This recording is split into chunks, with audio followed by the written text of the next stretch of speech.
one. Have you ever encountered the stories that resonated with you emotionally, that you want to read it over and over again? Well, you have. Okay? So Harry Potter was that kind of story for me. When I was young, my sister and I would always stay up late at night to watch reruns of Harry Potter on TV. And I was so obsessed with it that I could even tell you in detail every single thing that happened in those movies. Although I've not read or watched Harry Potter since then, it still holds a special place in my heart because it was like a gateway for me to all the other wonderfully crafted stories that I heavily indulged in. I have just now realized why I was so drawn to these types of stories as a whole, like Percy Jackson, the Chronicles of Narnia, and so on. And the reason why lies in the core messages they tell. Now, I'm sure every single one of you in this room has either read or watched Harry Potter at some point in your lives, so let me use it as an example. Anyways, Harry is a boy who has spent his entire life feeling unloved and unwanted, until one day he discovers that not only is he a wizard, he is also deeply loved and cherished by the people in the wizarding world. Throughout the series, he grapples with fighting evil and growing up as he forms strong, lifelong relationships with the people around him. You see, at the start of the stories, he was so fragile and so unsure of his place in the world, but by the end of it, he came out a completely transformed and different person. And that's all due to the love and kindness that he unconditionally received from others. And that fact alone hit young me like a truck. It resonated within me in ways that I couldn't comprehend. It's that fact alone that made me stay up way past my bedtime to relish in the same story over and over and over again. Ladies and gentlemen, today I want to take you on a journey of sorts, a journey into the heart of storytelling and the profound power of kindness. I have mentioned at the start of this talk how I was drawn to all the other stories like Percy Jackson, the Chronicles of Narnia, and so on and so forth. So I want you to take a moment to think about the things that you love too. Imagine the stories you've read, the movies you've watched, the songs you've listened to. What do they all have in common? Well, I find that when you strip them all down to their very essence, there's this same essential being at the center, and that is kindness, or the lack thereof.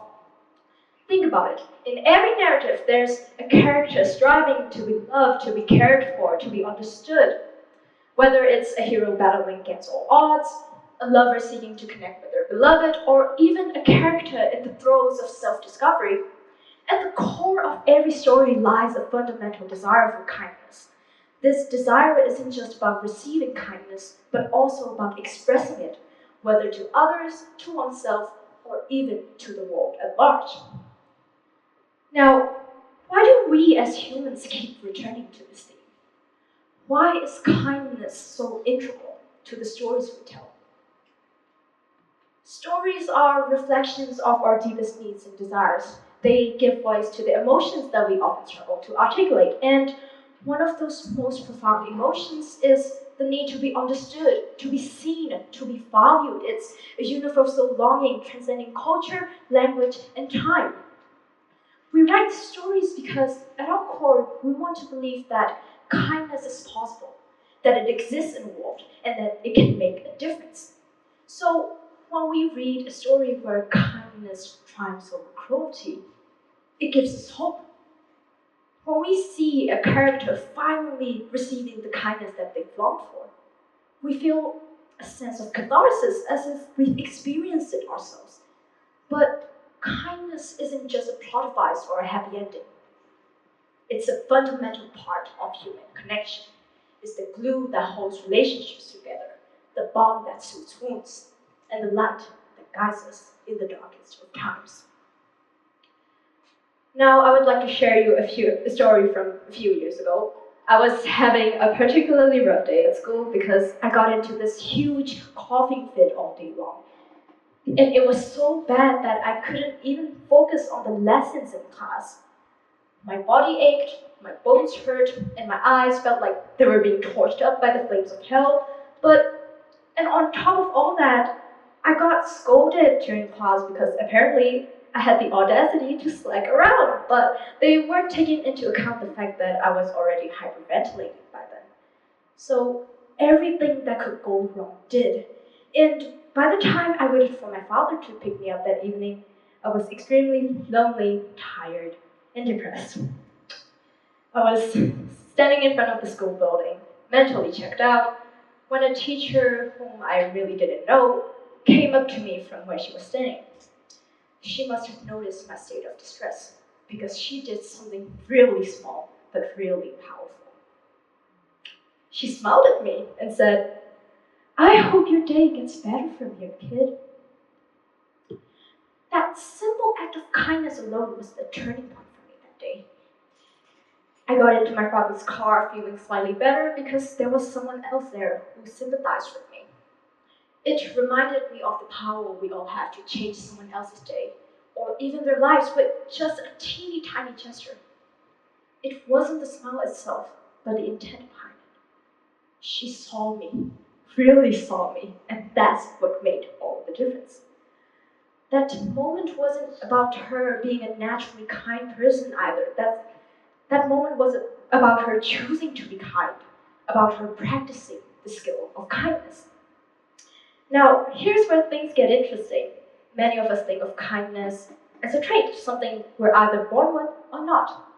Some people are just naturally kind, while others, well, they aren't, right? But what if I told you that kindness isn't a trait, but a skill? A skill that can be developed, nurtured, and refined. You see, when you think of kindness as a skill, it shifts our perspectives.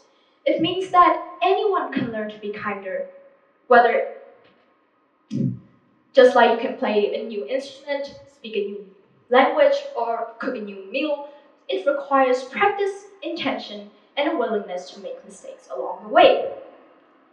Imagine you're learning how to ride a bike for the first time. At first, obviously, you fall, you'd wobble, you'd scrape your knees, but with each attempt, you get slightly better, slightly more confident, until one day, you're gliding along without even thinking about it. Kindness is very much the same. It's about small, consistent actions. Smiling at a stranger, offering a listening ear, or even being simply present for someone else in need. Think of kindness as a muscle. The more you use it, the stronger it gets. But if you neglect it, it weakens, and over time, it might even go to waste. What's fascinating about this muscle is that it doesn't just benefit the person on the receiving end. It transforms the person exercising it. Now, you might be wondering, can kindness really be learned? Isn't it just something you feel? Well, let's dive into the science of it for a moment. A meta-analysis done by Oliver Curry at Oxford University says that practicing kindness can actually rewire our brains. How amazing is that?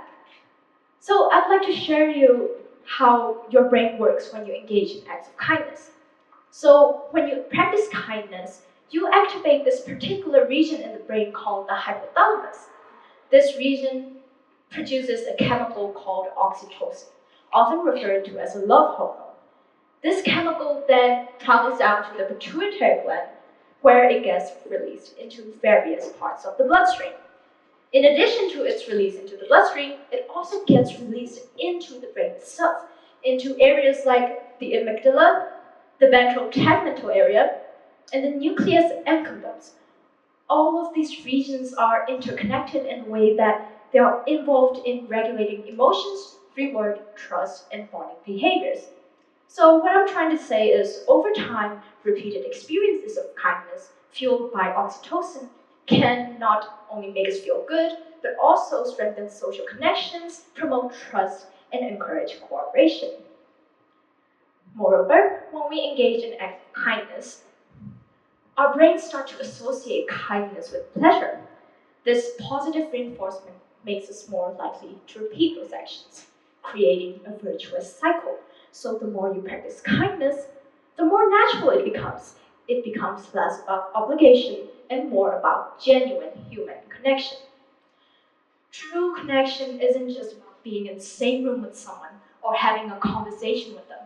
It's about being seen, heard, and understood. It's about empathy. Kindness is a gateway to empathy. When we approach others with kindness, we open ourselves up to their experiences, their perspectives, and their emotions. We move beyond judgment and towards understanding. Now, this doesn't necessarily mean that we have to agree with everything or tolerate harmful behavior, but it does mean that we approach others with a desire to connect rather than to dominate or to dismiss. In a world that often feels divided and polarized, kindness can be a radical act. It's a way of saying, I see you, you matter. And when someone feels seen and valued, they're more likely to extend that same kindness towards others. It's a ripple effect, spreading outwards and creating a culture of empathy and understanding. Now, every story we all have heard of growing up have been trying to tell you the same thing over and over again. Be kind to others and something good will come out of it. So how do we cultivate kindness in our daily lives? It starts with intention. We must be intentional about how we treat others, but also about how we treat ourselves. Self-kindness is overlooked so often, yet it's just as important. When we are kind to ourselves, we're better equipped to be kind to others. It's like an oxygen mask on an airplane. You need to secure your own before helping those around you. So I'd like to recommend you a few steps for you to develop your kindness in your daily lives. Firstly, start small. Look for opportunities in your day-to-day interaction for you to be kind towards others. It could be as simple as giving a genuine compliment, holding the door open for someone, or offering a listening ear to those who really need it. Secondly, be present. Often we miss opportunities to be kind because we're not fully present. We're distracted by our phones, our thoughts, our to-do lists, so I recommend you to practice mindfulness. And you'll start to see moments where your kindness can make a difference. Thirdly, practice empathy. When you practice empathy, put yourselves in others' shoes. Try to understand what they're going through and how your actions might impact them. Additionally, be consistent with yourselves. Set a goal to perform at least one act of kindness each day, and over time, it might become second nature to you. And lastly, I want you all to reflect on yourself. At the end of each day, take a moment to reflect on the kindness that you've shown and received. This reflection reinforces the habit and helps you grow in your practice of kindness. Before I end this talk, I want to leave you with this thought. Kindness isn't a luxury, it's a necessity.